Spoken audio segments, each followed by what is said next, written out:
Welcome all my dear students to the new session of chemistry.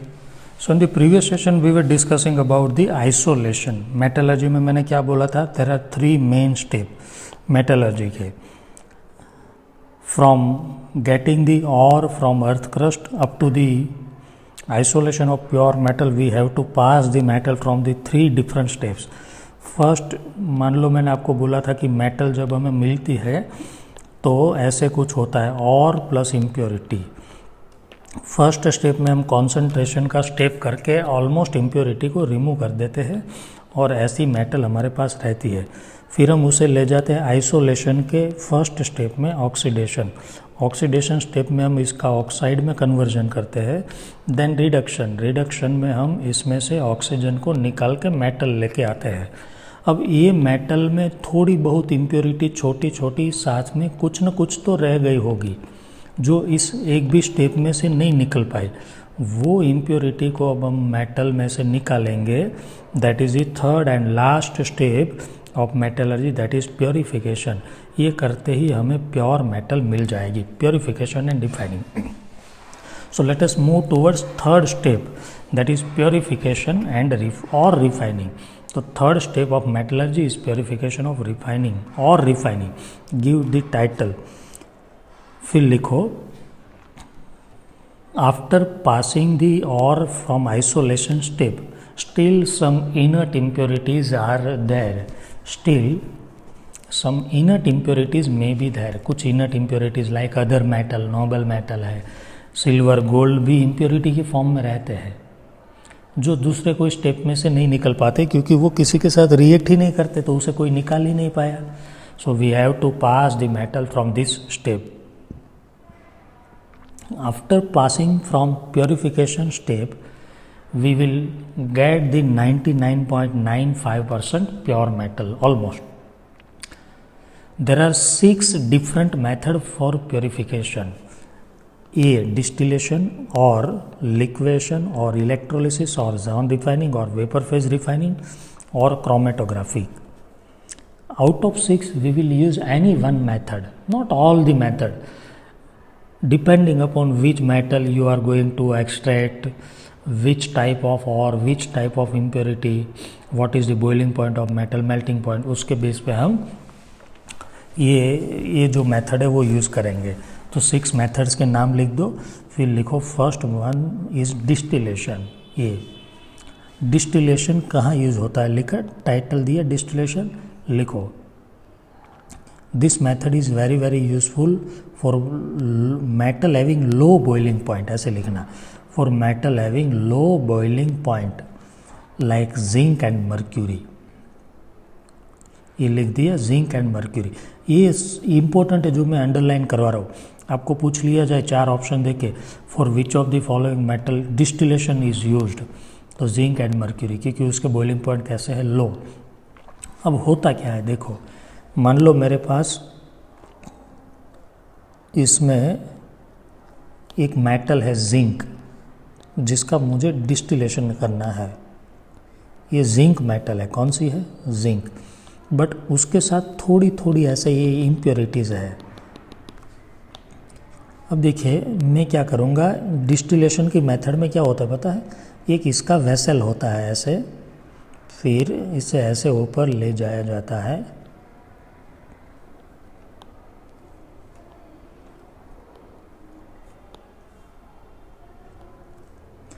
इसे नीचे से heat किया. हीट करने से क्या होगा, ये जो मेटल है मर्क्यूरी या जिंक, उसका बॉइलिंग पॉइंट तो क्या है, लो. तो वो बॉयल होने लगेगी, वेपर बन जाएगी. वेपर किसकी वेपर बन जाएगी, मेटल की. इसका बॉइलिंग पॉइंट तो कम है ना, तो वेपर ऑफ मेटल.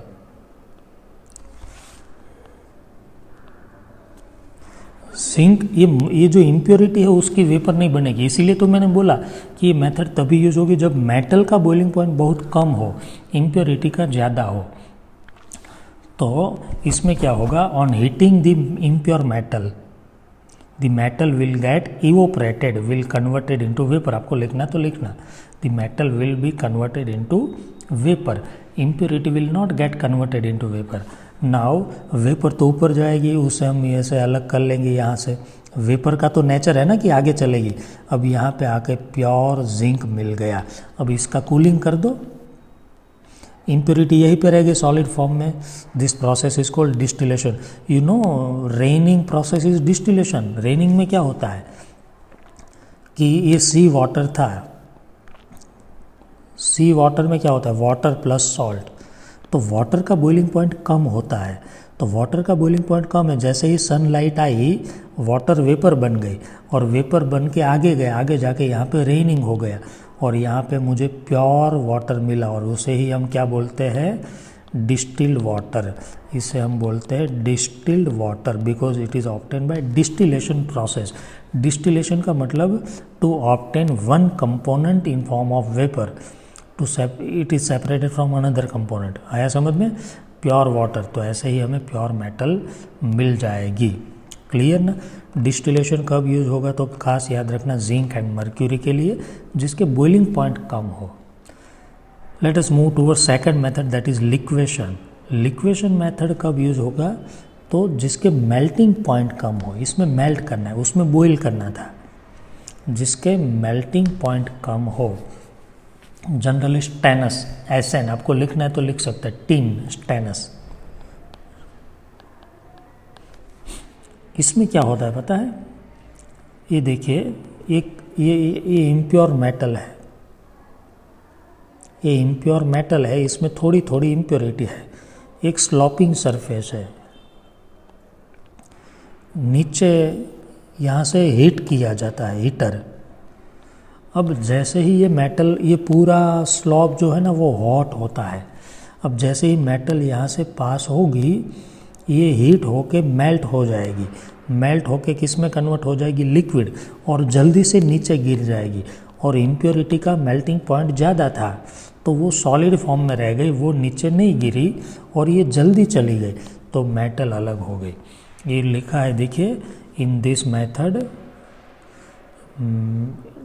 देखिए टिन लिखा है, टिन एग्जाम्पल दिया, टिन दैट इज एसन can be made to flow on sloping surface and we can separate the metal from higher melting impurity. Melting impurity का मेल्टिंग पॉइंट ज़्यादा होता है, clear, तभी ये मेथड यूज होगी।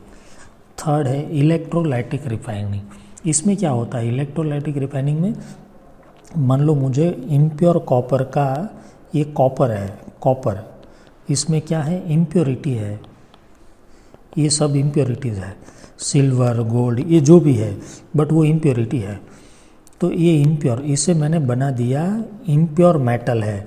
आपको पता है ना, इम्प्योर मेटल, हम प्योरिफिकेशन का स्टेप कर रहे, तो अभी हमारे पास जो मेटल मिली है वो अभी तो इम्प्योर है, हम इसका रिफाइनिंग कर रहे हैं। तो जिसका रिफाइनिंग, ये हम थर्ड मेथड की बात कर रहे हैं। इलेक्ट्रोलाइटिक रिफाइनिंग में क्या होता है, तो जिसका प्योरिफिकेशन करना होता है वो मेटल को हम एनोड बना देते हैं, और सामने वही मेटल, मैं कॉपर का प्योरिफिकेशन करने जा रहा हूँ, तो वही मेटल कॉपर मैं मार्केट में से कैसे लेके आऊँगा, मतलब कैसे प्योर मेटल लेके आऊँगा, मेरे पास तो इम्प्योर है, वो मैंने यहाँ लगा दिया, एनोड बना दिया। ऐसा ही दूसरा मैं कैसे लेके आया परचेस करके, ये प्योर कॉपर है, प्योर जो भी मेटल है, मतलब ये यदि कॉपर है तो ये भी कॉपर। यहाँ पे हम सिल्वर का प्योरिफिकेशन करना चाहते हैं तो यहाँ पे सिल्वर लगा देंगे, जिसका प्योरिफिकेशन करना चाहते हैं उसे हम एनोड बना देंगे, और वही मेटल की प्योर मेटल लेके आके उसे हम कैथोड बना देंगे। इसे बीकर में डिप कर दिया, इसमें कॉपर सल्फेट का सॉल्यूशन भर दिया एक्वियस, जैसे ही पास किया करंट, आपको तो पता है कि कॉपर इज़ एक्टिव इलेक्ट्रोड, मतलब वो खुद पार्टिसिपेट होगा, और एनोड पे क्या होता है, ऑक्सीडेशन, मतलब यहाँ से कॉपर धीरे धीरे कॉपर +2 बन के सॉल्यूशन में चला जाएगा धीरे धीरे पूरा, और अंदर जो इम्प्योरिटी थी वो नीचे गिर जाएगी, उसका तो कुछ होगा ही नहीं क्योंकि वो तो इनर्ट थी, सिल्वर और गोल्ड जिसका कभी ऑक्सीडेशन नहीं होता है। और वही कॉपर जो अंदर गिरा कॉपर +2 के फॉर्म में, वो सीधा यहाँ पे जाके रिड्यूस हो जाएगा कैथोड पे। ये मैंने आपको इलेक्ट्रोकेमिस्ट्री में समझाया था। 2 इलेक्ट्रॉन ये चला गया कॉपर, ये क्या हुआ पता है, electron electron copper +2 cancel, anode का कॉपर जो था वो इम्प्योर था, वो पहले पानी में गया, फिर वहाँ जाके कैथोड पे डिपॉजिट हो गया और वहाँ पे तो प्योर कॉपर है, मतलब यहाँ से कॉपर धीरे धीरे यहाँ चला गया, फिर इसे हम निकाल के बेच देंगे, हमें तो बेचना ही है ना, हमें तो प्योर कॉपर मिल गया। यहाँ की इम्प्योरिटी नीचे बैठ गई जिसे हम बोलते हैं एनोड मड। ये इलेक्ट्रोलाइटिक रिफाइनिंग है। देखिए इन दिस मेथड, ये मेथड में क्या करते हैं, तो the impure metal which is to be purified, लिखना है तो ऐसे लिखना, the impure metal which is to be purified, जिसका प्योरीफिकेशन करना है, is kept as a anode and strip of same pure metal, वही प्योर मेटल बाहर से लाके is used as cathode. Second statement, they are put in suitable solution, उसे हम solution में डिप कर देंगे, देन ऑफ सेम मेटल, वही मेटल का सॉल्यूशन होना चाहिए, कॉपर का था तो कॉपर सल्फेट लिया, then on passing the electric current the impure metal from anode, ये देखो, will go to solution and then it will go to cathode by reduction. In this way impure metal will from anode will get deposited to cathode, लिखा, and the impurities of anode will deposited near anode, impurity anode के पास नीचे बैठ जाएंगी, which is called anodic mud, उसे हम बोलते हैं anodic mud। आया समझ में? ये एग्जाम्पल है कि मेटल जो एनोड पे थी, और ये मैंने एग्जाम्पल लिखा है, देखो फॉर एग्जाम्पल कॉपर, तो ये लिख दो, ये इम्प्योर कॉपर का हमने बनाया एनोड और प्योर कॉपर का क्या बना लिया, कैथोड। क्लियर? ये रिएक्शन लिख दो, that is electrolytic reduction. Fourth method is John refining.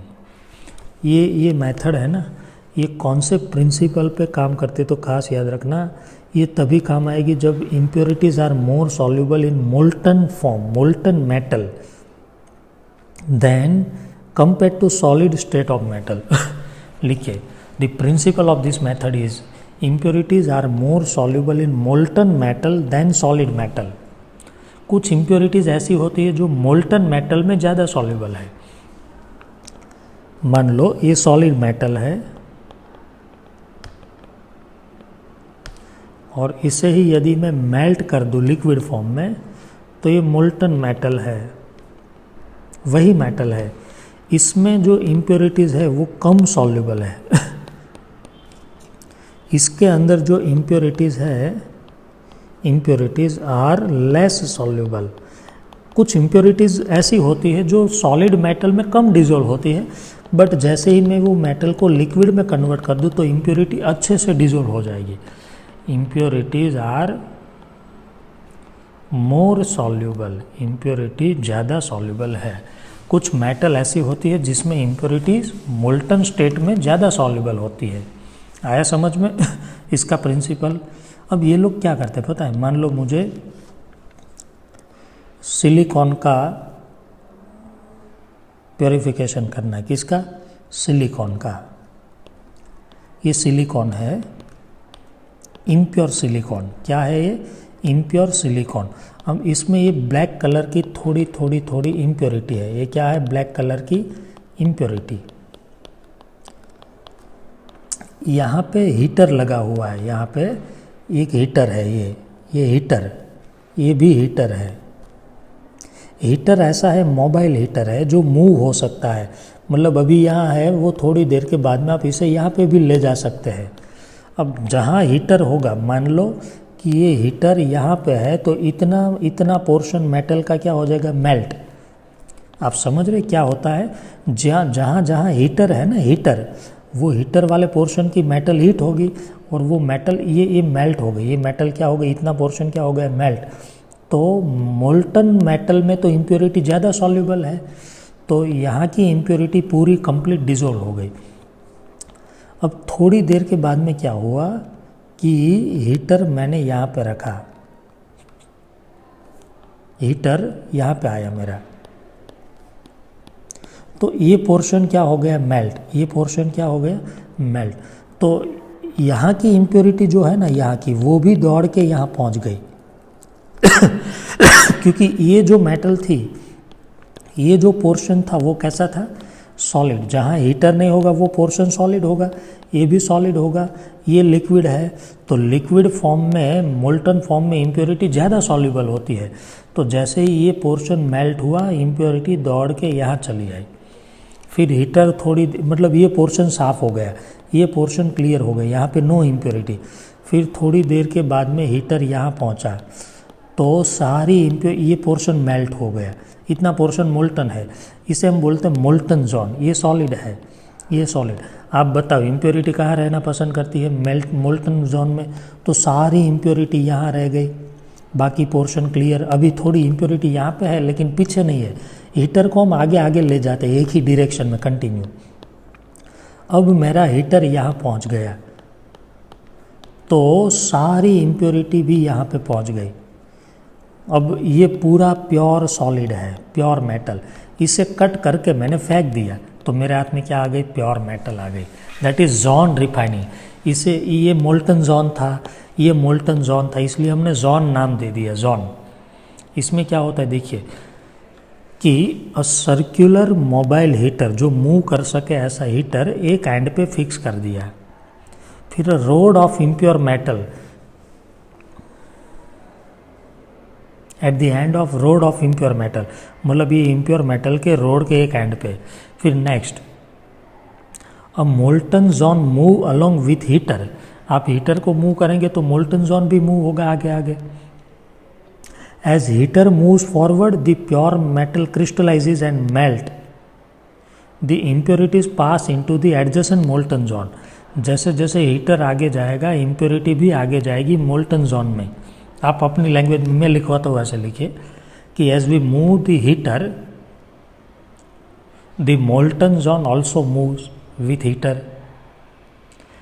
फिर दूसरा statement, as impurity is more soluble in molten state, impurity is more soluble in molten state, impurity will also move with heater in molten zone. This process is repeated, repeat करते जाइए in same and move the heater in same direction. At the end, all the impurity will concentrated at one end. यहाँ पे सब deposit हो जाएगी। This and is cut off, उसे cut कर दीजिए, फेंक दीजिए। This method is very useful for producing semi conductor of metal of very high purity. ये किसके लिए यूज होती है ऐसा पूछ लिया जाए ना, तो germanium, silicon, boron, gallium, indium. Very very very very important, ये नाम याद रखना, फिगर कर देना। जॉन रिफाइनिंग वाला मेथड अच्छे से याद रखना है, आपको पूछा जा सकता है। क्लियर? तो ये मेथड था जॉन रिफाइनिंग। अब इस मेथड को, ये जो मेथड है, इसके बाद में एक आएगा आपका vapour phase refining and chromatographic method. But I think आज का सेशन हमें यहीं पे रोकना है, क्योंकि वेपर फेज रिफाइनिंग हम लेने जाएंगे तो थोड़ा लंबा हो जाएगा। तो आज के सेशन को यहीं पे रोकते हैं, मिलेंगे नेक्स्ट सेशन में। Till then, good bye.